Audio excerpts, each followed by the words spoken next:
خالد يوسف يكشف سرا عن يوسف شاهين، ماذا فعل في رفح؟ حرص المخرج خالد يوسف على التواجد بالندوة المخصصة للحديث عن المخرج الراحل يوسف شاهين ضمن فعاليات الدورة الثامنة من مهرجان الجونة السينمائي. وروى يوسف شاهين المواقف التي جمعته بالمخرج العالمي يوسف شاهين الذي اكتشف موهبته وعمل مساعدا له في أكثر من عمل سينمائي.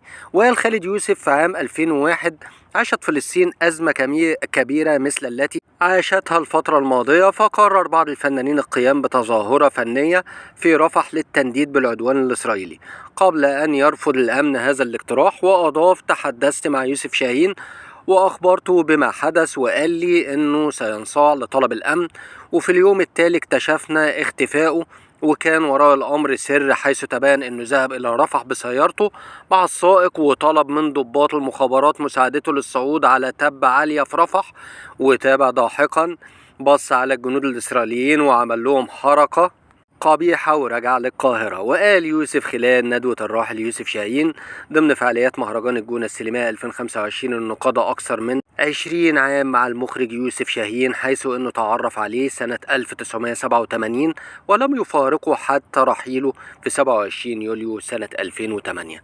واضاف انه لولا دعم يوسف شاهين له لما كان مخرجا، حيث ان حلم الاخراج لم يكن بباله منذ صغره مثل ما يحلم اي شاب صغير في بداياته، مشيرا إلى أن جملة لم ينساها خلال أول لقاء بينهما، حيث قال له المخرج الراحل: عليك أن تصبح مخرجا. وأشار خالد يوسف إلى أن أول فيلم عمل به مع يوسف شاهين كان القاهرة منورة بأهلها، وقال له حينها تعال جرب.